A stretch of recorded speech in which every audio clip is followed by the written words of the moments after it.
Early in December 1980, an unknown young man traveled to New York City to kill the most famous pop singer in the world.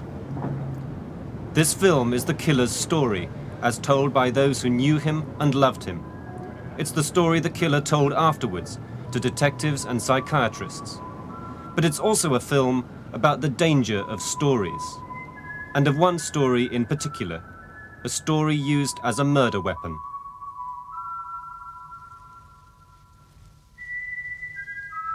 In 1980, a vital key to the killing of John Lennon proved to be a simple story prompted by a favorite old song.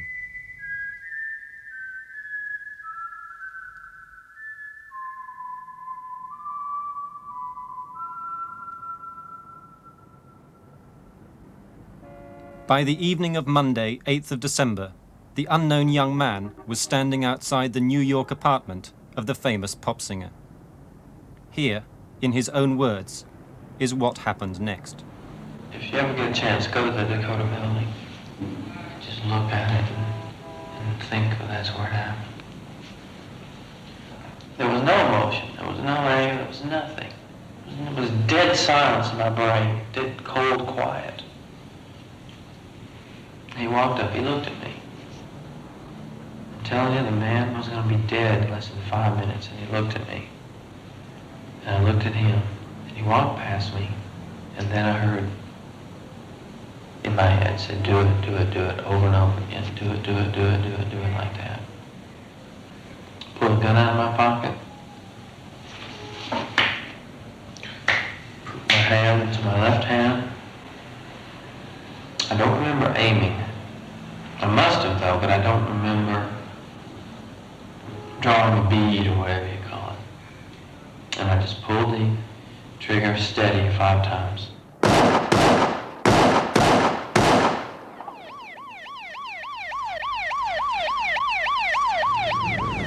Yo!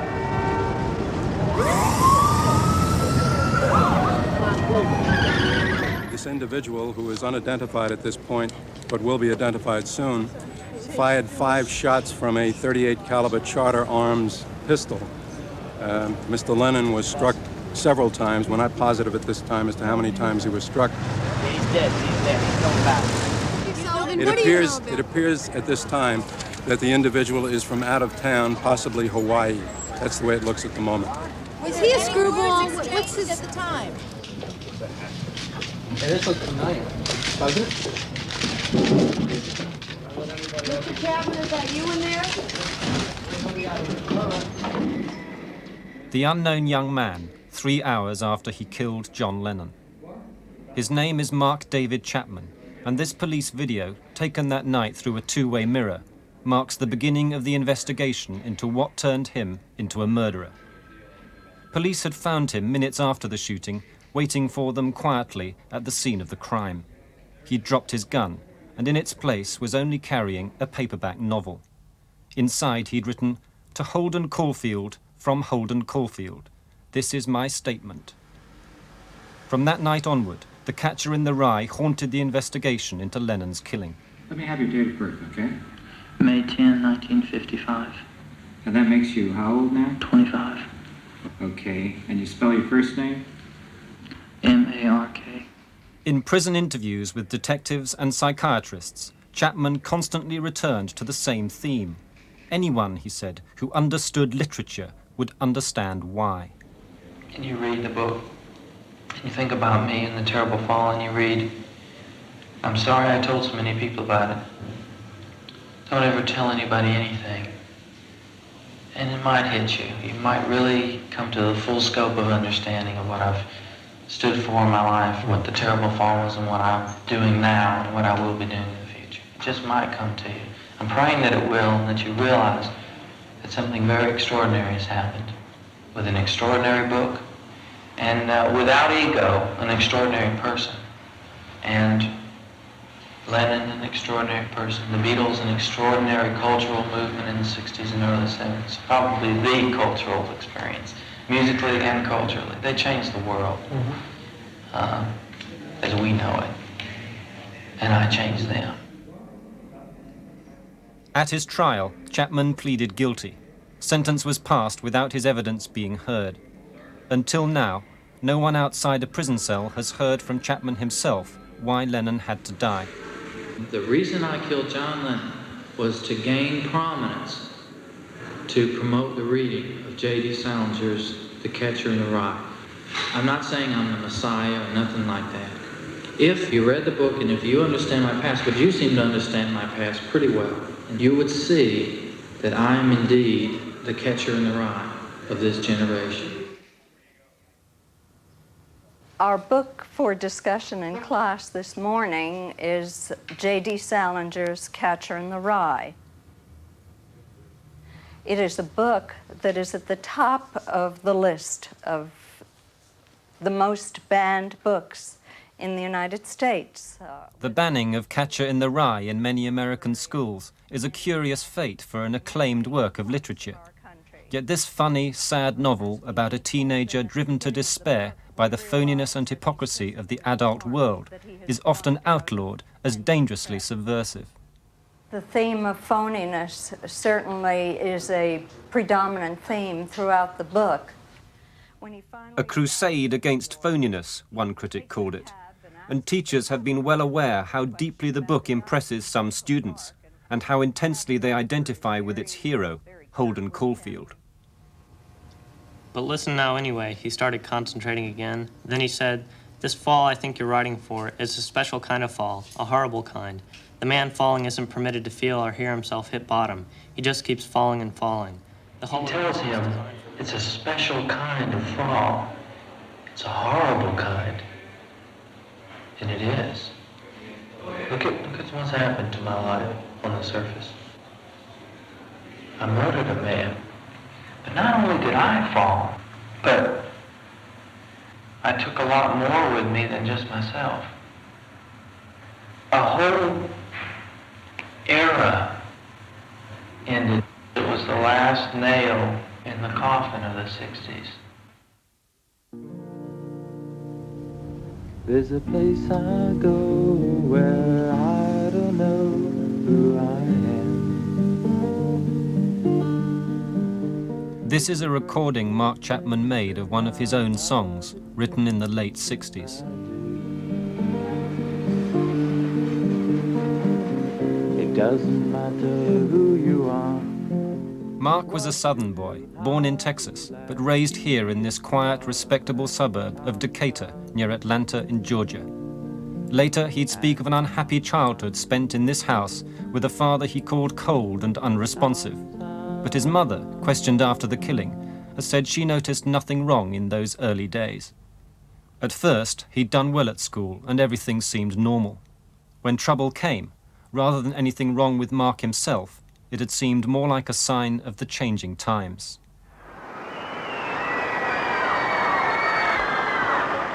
In August 1964, the Beatles arrived in America, and from the first, they provoked a response difficult to contain in concert stadiums.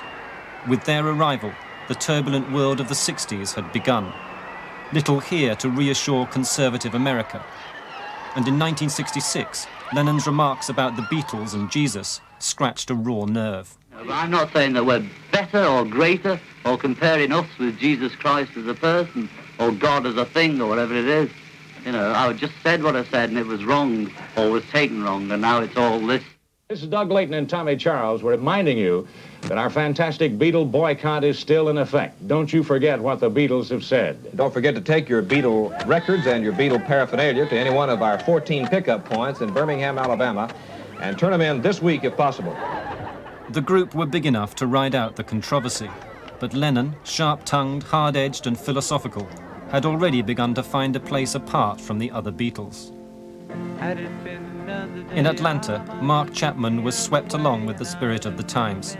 His Beatle haircut and the Beatles songs he himself sang were only outward expressions of a more profound change. Falling, yes I am falling, and she keeps calling me back again. His school had become a center for the local drugs trade. Pupils boasted that Columbia High was rated #1 for drugs in the state. And as Mark slipped into the drug culture, he became known as a garbage head, someone who'd take almost anything. In the family, he became rebellious and hostile. When he was 15, he ran away from home. On another occasion, after taking LSD, he spent the night in police custody. He was at his lowest point when suddenly he heard the beat of another drum. Yes, I am falling, and she's calling me back again. You know, all across the country, there's a real Jesus revolution going on. He is the ultimate eternal trip. And we want you to go out and share everywhere that you go what Jesus Christ has done. In 1971, this service in a local church, conducted by the Californian preacher Arthur Blessitt, was one of several religious experiences which suddenly brought Mark Chapman to Christ. Many of you just made a real commitment of your life to Jesus Christ. And at his place, when someone turns unto Jesus, we have them share their testimony. And many are loaded on drugs or have drugs in their possession. So we go into the restroom and we have a toilet service. And we read a passage of Scripture and we say a word of prayer. And then we drop the drugs in the john. And just as we start to mash the handle down, we sing a little song that says, down, down, down, down, all my dope is gone. We flush her down.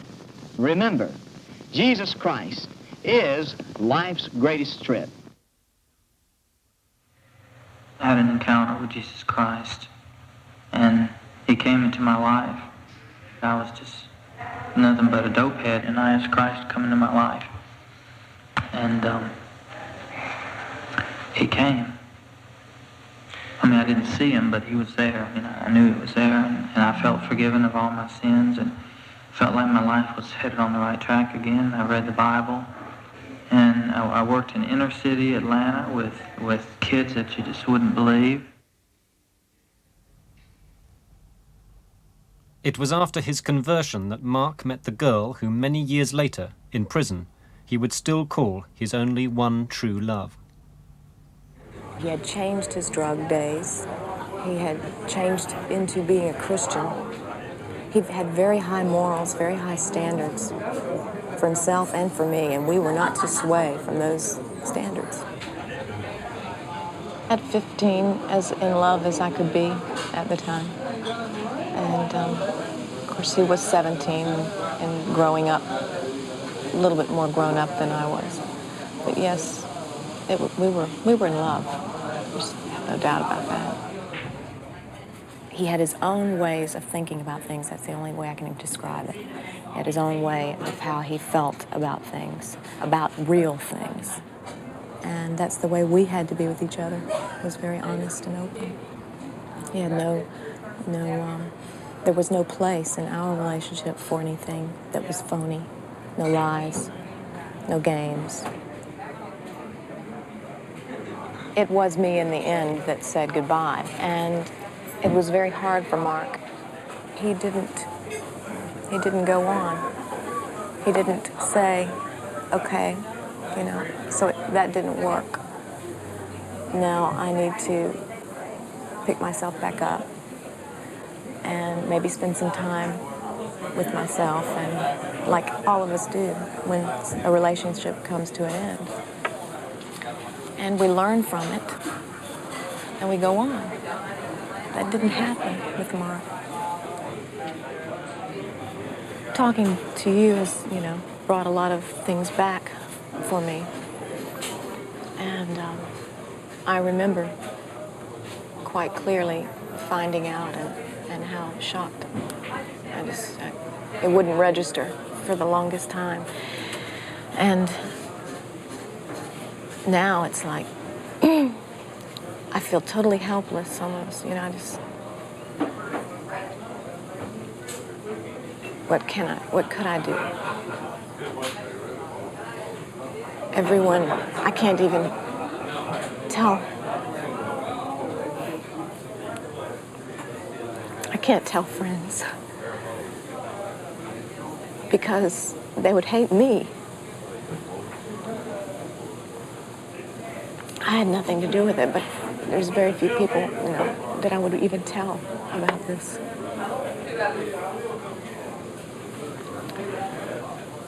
It's a very hard thing to think about him spending the rest of his years there, you know, because he was such a special person.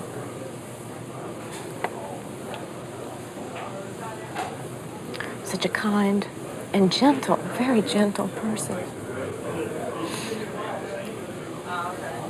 I'm not undermining in any way what he did. And for a long, long time, and still, you know, my sympathies for Yoko and all of the people that loved Lennon so much. You know, that is so strong in me. But I also try to separate that, as I said, separate the Mark that I knew from what really happened. And it wasn't Mark. It just wasn't. He just wasn't, he couldn't have been in his right mind when he did it. There's just no way.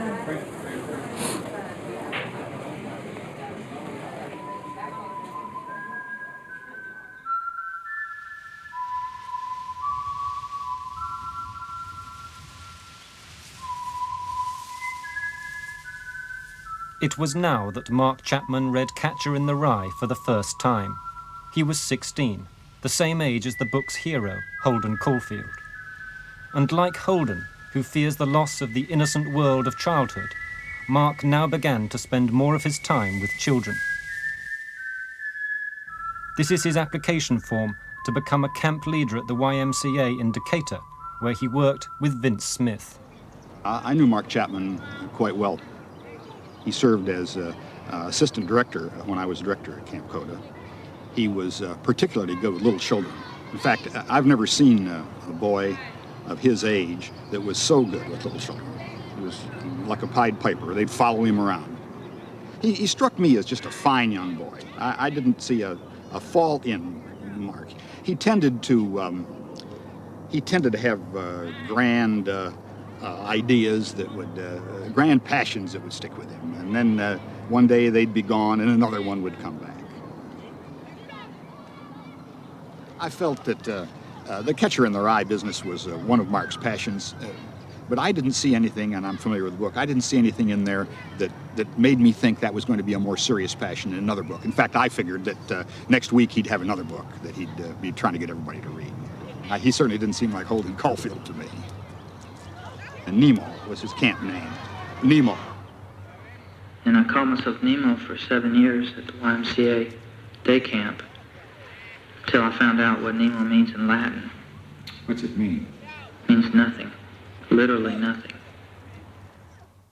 Well, Cindy was a very shy child, and she was 9 years old the summer she started to camp.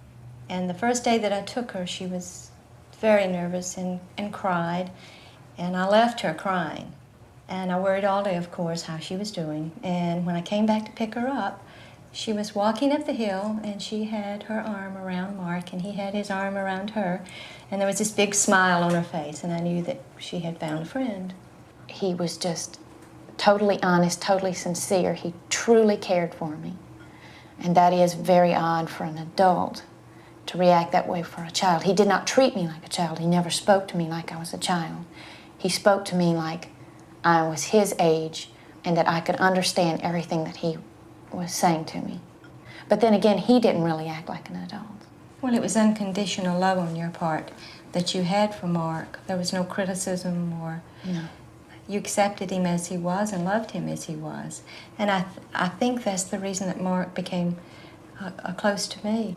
Well, I think the fact that he was so gentle and passive with the children was a lot of what he wanted to be. He wanted to portray this very kind, gentle person with the children because he loved them very much. But obviously, like any other young person, he did have problems in his life. He really never said much of anything negative. Well, I think he did express at times that he was disappointed in people, that they didn't live up to what they should, that they needed to give their very best at all times, and that they did not. But as far as any specifics... He did say that when someone was gone, they were dead. Yes, he did have an expression that once you did something that made him very angry, to the point that he never wanted to see you again, he would say, well, he's dead. And I questioned him about that one time. I said, they've died? And he said, no, not really, they've died, but to me, they're dead.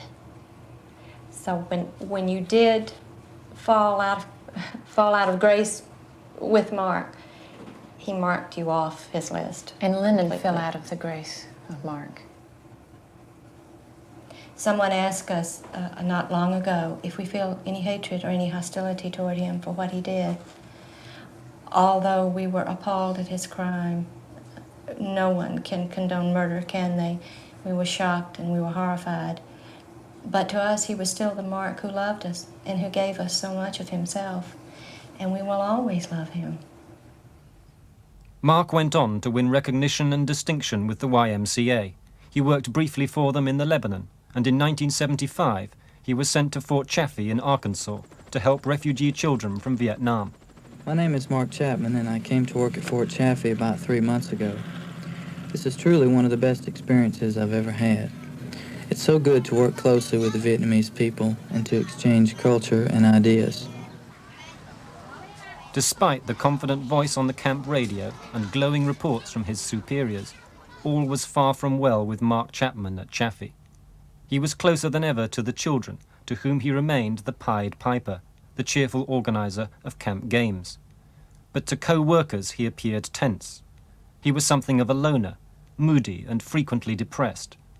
At Chaffee, he'd had his first sexual experience, but afterwards felt ashamed and full of guilt. To one friend, it seemed he'd fallen out of grace with himself. Certainly, he'd changed.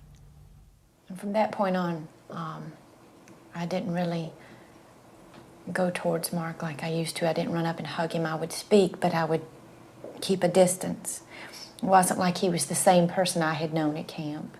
He came to visit one time, and he came into the kitchen, and I started to run up to hug him, but his face looked different. His eyes were cold, and I backed off, and Mom says, "Aren't you going to go up and hug Mark?" And I kind of shook my head, and I said, "He looks different." She says, "It's the same old Mark."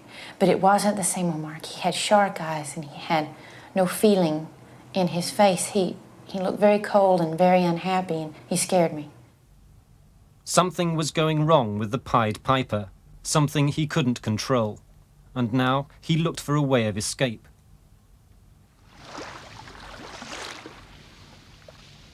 In 1977, Mark Chapman arrived in Hawaii.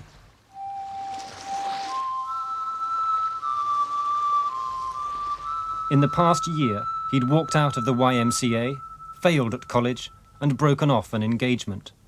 Now, he'd come to paradise.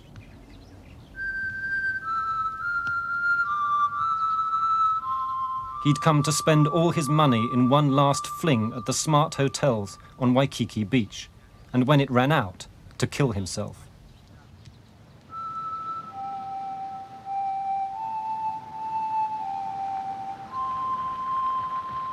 On June 20th, he drove his car to the remote north of the island.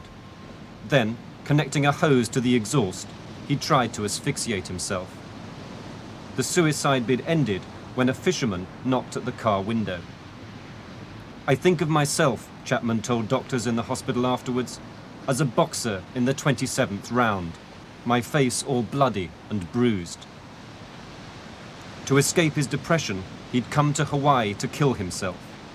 Next time, 3 years later, he'd strike out at someone else.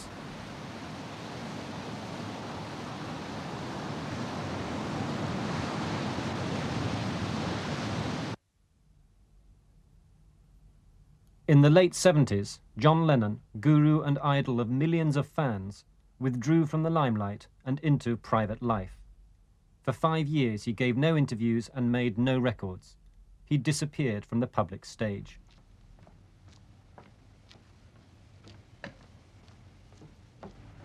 In the autumn of 1980, journalist Larry Shames got his first big assignment, to find out what had happened to John Lennon. With no direct route open to Lennon himself, Shames realized his research must take a more enterprising course. He'd heard that Lennon had acquired an exclusive estate on Long Island, and so set off by boat to investigate. The Lennon I went looking for was a man who had always taken chances, musical chances, political chances, chances with his own sanity. I went looking for the Lennon who, by his appalling honesty, had shamed the world into examining itself. I went looking for the Lennon whose pained, goofy, earnest, and paranoid visage was the emblem and conscience of an age. The Lennon I would have found was a 40-year-old businessman who watches a lot of television, who's got $150 million, a son whom he dotes on, and a wife who intercepts his phone calls. He doesn't do ridiculous things anymore. He stopped making errors, and he stopped making music. Shames's voyage of inquiry never reached Lennon himself, but his account of what he did discover revealed a far more comfortable side to the rock star's tough, iconoclastic image. We now know that this Esquire article was at the forefront of Chapman's mind as he plotted to kill Lennon.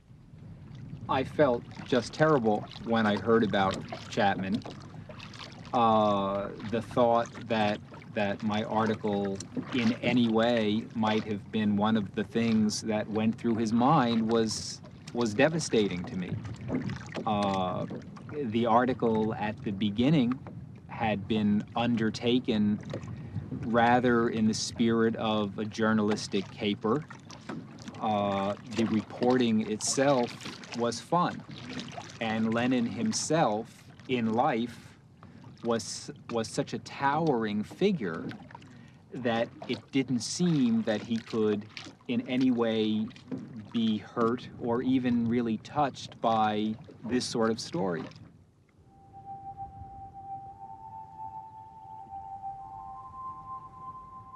In Hawaii, Mark Chapman's own story seemed headed for calmer waters.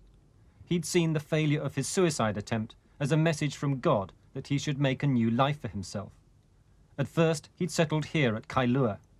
He'd come to Castle Hospital for treatment after the suicide bid, but stayed on to become a popular and useful employee. To nurse Judy Harvey, whom he dated, Mark seemed cheerful, outgoing, and untroubled by past problems. Others weren't so sure.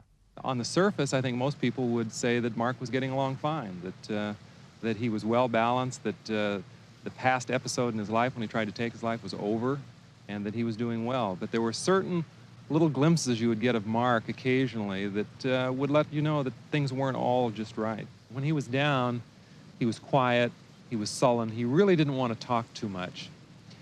I didn't see Mark vent any of his anger or unhappiness in any violent way, but I would describe it as being sullen, and he would sulk. It seemed to be he would just not want to talk. You could always read Mark's moods like a book. You could come in the morning, and the first glance at Mark and the expression on his face, you knew what Mark's frame of mind was.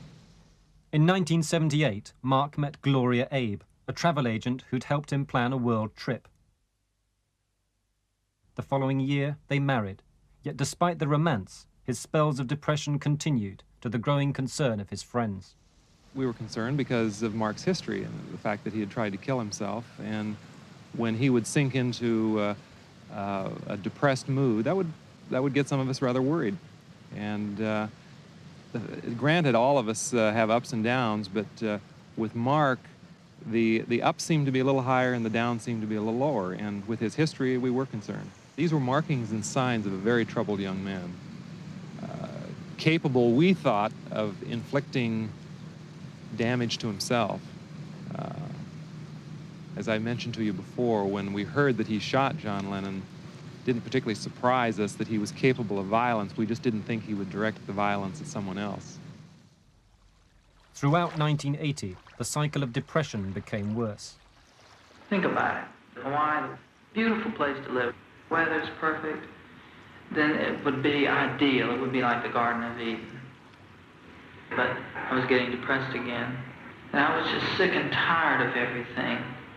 Things I thought were going to be so good, and they turned out the exact opposite. Autumn 1980. In Honolulu, Chapman began a new project. His plan was to go through every book in the state library. It had been a year of projects taken up enthusiastically and dropped suddenly. But now Chapman found something that reawoke an older passion. In James Lundquist's critical study of J.D. Salinger, Chapman re-entered the world of The Catcher in the Rye and its hero, Holden Caulfield.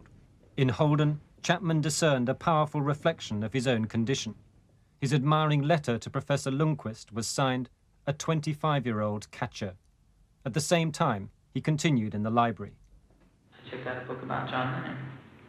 And when I read it, I found out some strange things he did. And I was probably angered at his phoniness. I mean, I wasn't fuming, but I was saying what a fake he was, what a phony he was.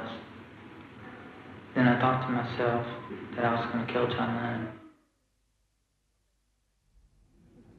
For Lennon, there could be no escape from celebrity. Pictures like these were still too powerful. Lennon's long career of public self-exposure had summed up the whole era of the 60s. Now he was seeking seclusion, but no one had forgotten. We feel that instead of making war, it's better to just stay in bed. Let's stay in bed for the spring. And grow your hair. Yes. For peace. Let it grow till peace comes, you know. Those beddings for peace, Lennon publicly stated that they were, it was phony. He stated that himself. He said it was a publicity thing. He sang about peace. He sang about giving things to charity.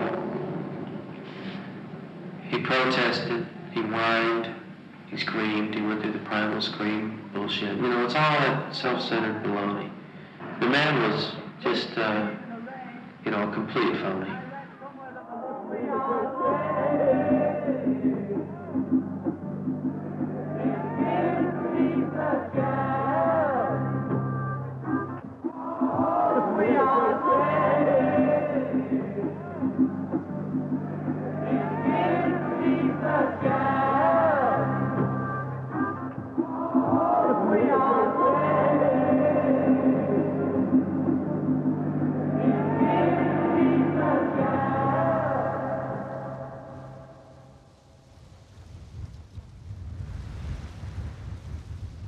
If a body meet a body, come in through the rye, the first words of Robbie Burns' famous song. But in the novel, The Catcher in the Rye, the hero, Holden Caulfield, is spellbound by a young child singing, "If a body catch a body, come in through the rye." From this small difference, Holden derives his philosophy, his disgust of the phoniness of adults, his love of the innocence of children, and why he himself should become the catcher in the rye. Holden sees himself standing on the edge of a cliff and stopping children from accidentally falling over. The cliff is symbolic, or rather, the falling of a child is symbolic of the transference from adolescence to adulthood. When a child falls off the cliff, he becomes an adult. 9 times out of 10, he becomes a phony. Holden doesn't want to see that. He wants to see the whole world full of nothing but children, non-phonies. And he wants to catch them and keep them. But you see, what happens to Holden is he does fall off the cliff. He does fall. And that's what's happened to me. I will never hit bottom. Never. I'll just keep falling and falling and falling. I fell off the cliff, but I never did become an adult. On October 23rd, Mark Chapman signed his timesheet John Lennon and quit work for the last time. 4 days later, he bought a gun, a .38 caliber Saturday night special. Now at their apartment in Honolulu, while his wife worked, Chapman stayed at home listening to Beatles tapes and drawing up his plan. I want to tell you, I had it made. I had a great one, fantastic apartment. Everything was just on the surface tremendous. What happened? I don't know what happened. I just got depressed again, quit my job, bought a gun, and came over here and killed somebody. That's what happened. From heaven to hell in about a month. In November 1980, Chapman arrived back in Atlanta. He'd just spent a week in New York, waiting in vain to see John Lennon. The last time I heard from him was in November or in the first week of December. I remember on the phone he said, I won't be back through here again. And I said, what do you mean? You won't be back into the States, meaning from Hawaii again. And he said, I just don't think I'll be back through Atlanta again. And he said, I'd like to get together. And I thought we could talk over old times. And I was very uncomfortable with that. I felt like, why do you want to talk about old times? You know, this is now, those were then. I thought that was all settled. I thought that was all settled. And he got very upset, and he said, aren't they important to you? I remember him almost at a point of tears, you know. It was very emotional for him. Aren't they important to you? So that was the time that last I could have seen him. And I guess we never said goodbye. And it's not that he's dead in my mind. It's that he's gone.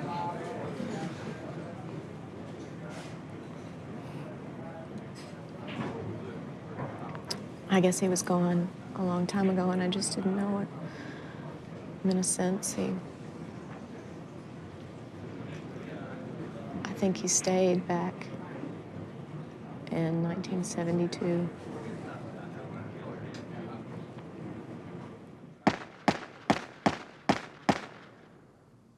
Chapman had also come to Atlanta for bullets and for target practice in the nearby woods, where 5 years before, Verlin Florence had been his shooting instructor. Mark Chapman was a little better than average shot. If he were a academically graded student, that would be about a C+ for ability. He was like this distance from me. My grandmother, who has been dead many years, couldn't miss you at this range. The fact that he had any training at all at this range has nothing to do with anything. Where your training is in value is when you go backwards and when that other person can shoot back. Lennon, as far as I know, wasn't armed, was he? No. So was Chapman in any danger? None whatsoever.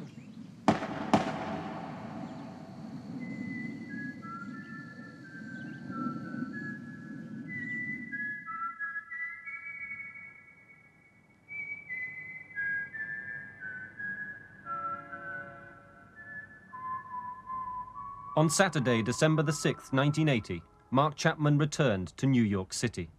New York was where John Lennon lived. It was also the setting for The Catcher in the Rye. For 3 days in the book, from Saturday to Monday, Holden Caulfield drifts from place to place in growing desperation. Now, from Saturday to Monday, Chapman's 3 days began, partly on the track of Lennon, partly in the footsteps of The Catcher in the Rye.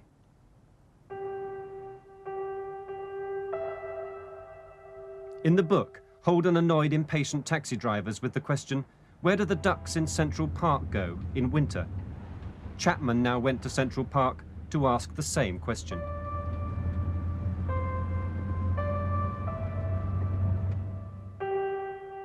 In the book, Holden checked into a cheap hotel and felt ill at ease in his small, miserable room.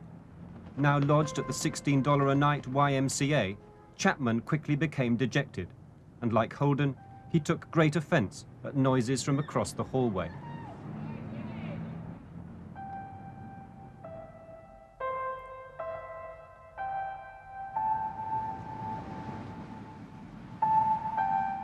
When the book was published in 1951, one critic wrote, "The character of Holden Caulfield is hardly the model parents would want for their children. Fortunately," he went on, "there can't be many of them, yet."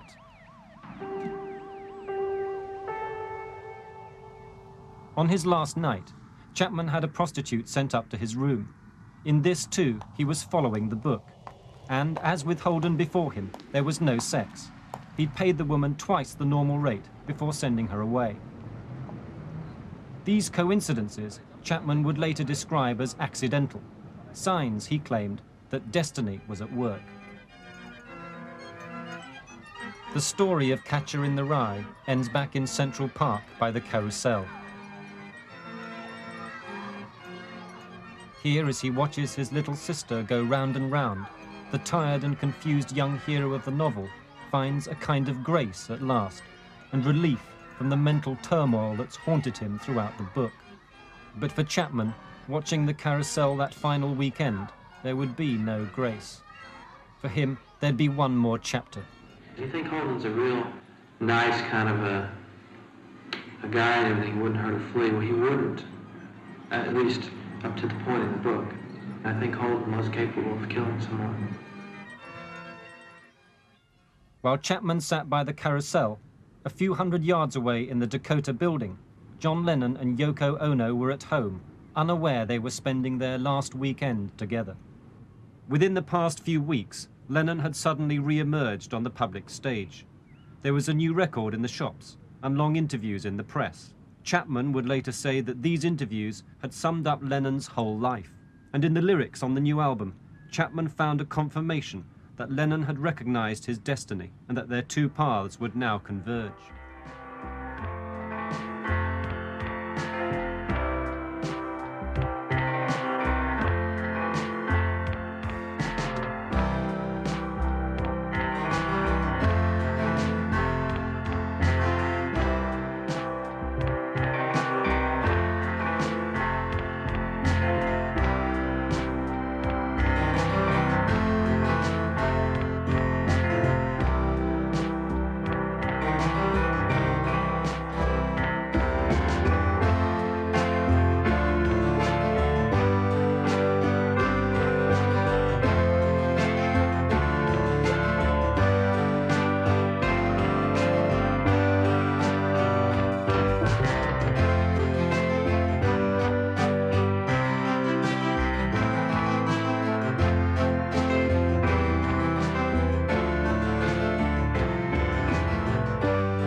All kinds of warnings to save me from ruin.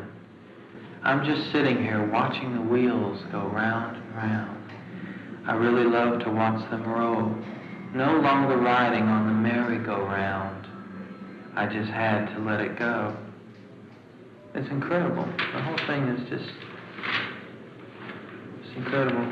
Does this person look like a person that could shoot somebody? On December the 8th, Chapman, who'd moved into the expensive Sheraton Center Hotel in Midtown Manhattan, woke up late at around 10:30. He dressed warmly, and on his table he made a display of his possessions, his Bible, his passport, and a still of his favorite film. I just got up and laid out the things and went down and bought The Catcher in the Rye.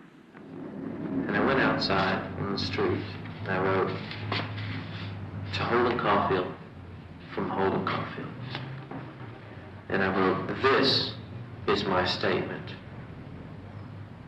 And I just knew that I'd never return. That's the way destiny works. You don't always question it, you just do it. I kept saying, just go back to the hotel, pack your bags and go home now, you know. Don't do it. Go back to your hotel. Get the doorman to get you a cab right now. Do it now, you know. But I didn't do it, I stayed. It was like a movie. It was like I was in a movie. I got a gun. I got hollow point bullets. I thought he would just drop right in front of me and that was it. Well, he was about 25 feet away, but I thought he was just going to fall down, like in the movies. Fall down dead. The guy had 4 holes in him. Big hunks came out of him. They had to. The hollow point is a 38 caliber. My God, it's enough to knock a man on his feet. I don't know why I chose him exactly, but I was just fed up with the world, and I thought if I murdered this guy, then it would be all over for me. And then that would kind of be a solution in a way to everything. It would the self-destruction would be a blessing. If you knew what Holden went through, and if you knew that Holden wanted to die really, then you'd understand. And Holden had kept it in for so long, and yet he understood what he was doing. He understood that it was against phoniness. And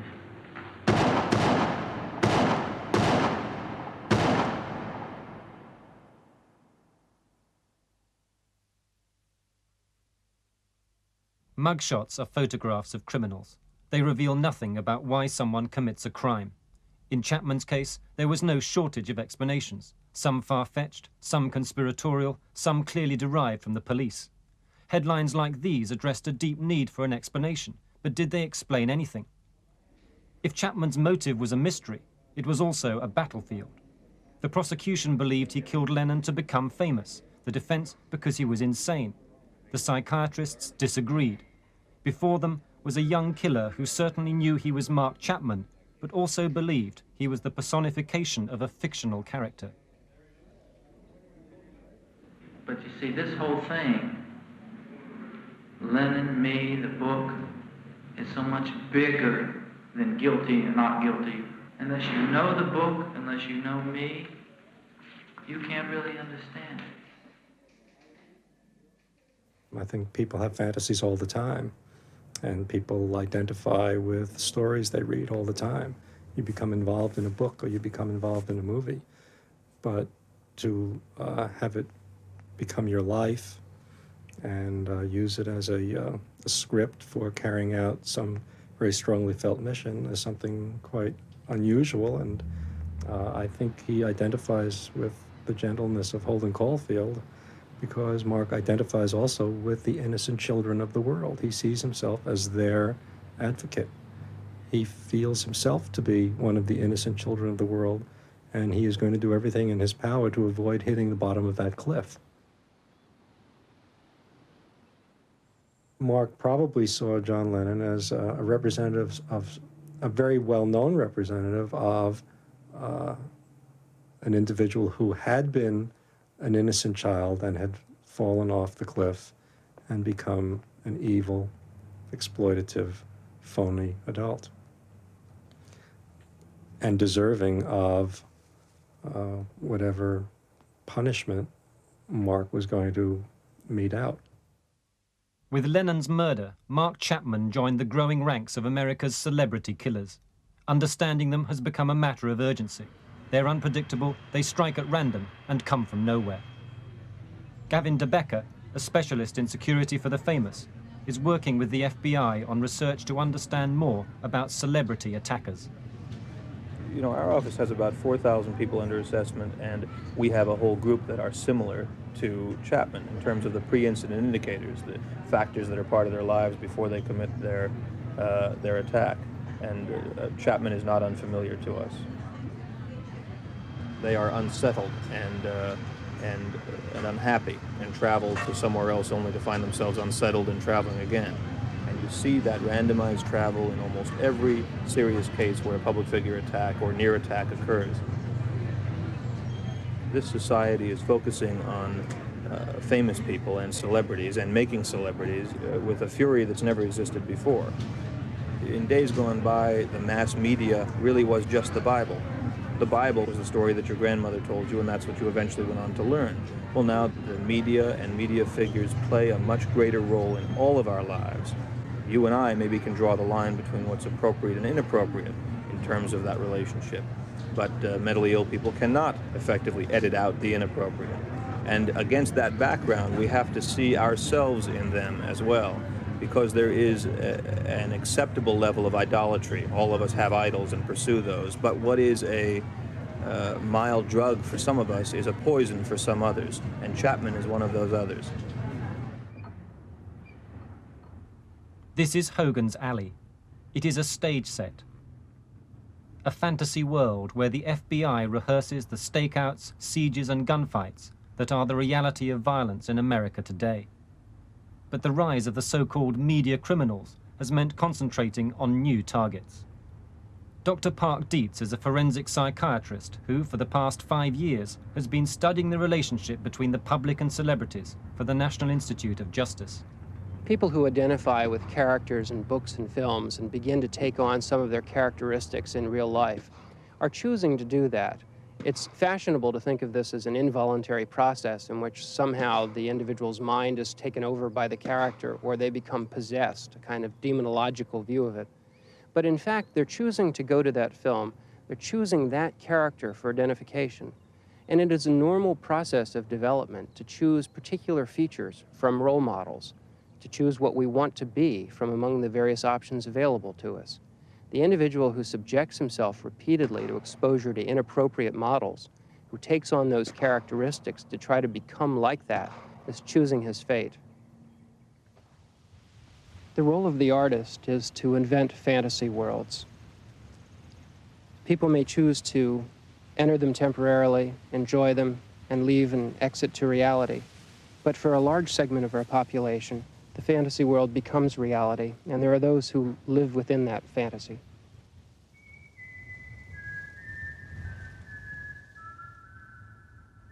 Central Park, not far from the Dakota, not far from the Carousel. Here, every Saturday during the summer, children come to listen to stories underneath the statue of Hans Christian Andersen. From time to time, we all fall under the spell of the storyteller. But little is known of how these stories affect our imagination, of how we grow up knowing what stories to believe, or by what means we draw the line between what we call fantasy and what we call reality. And it is an important line. Stories can delight us and enchant us, but stories can be dangerous. A single story can lead to murder.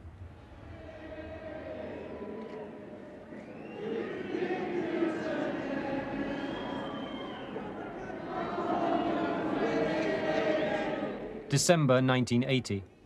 At a vigil outside the Dakota building, New Yorkers lament the death of John Lennon. Amongst the crowd, another young man with a gun in his pocket. His name was John Hinckley. 4 months later, he shot President Reagan. Amongst possessions seized when police broke into his hotel room, there was a paperback novel. A well-thumbed copy of The Catcher in the Rye.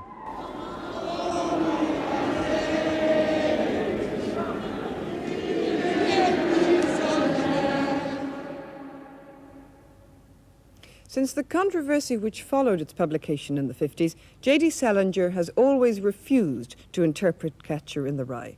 People must make up their own minds, he's said, must put their own interpretation on it. Of course, Mark Chapman might have chosen another story, but this one, as it happens, became the enabling myth for murder, a murder for which he's now serving life in Attica Prison, upstate New York. That's all from us. We'll be back on the first Tuesday in March. Until then, good night.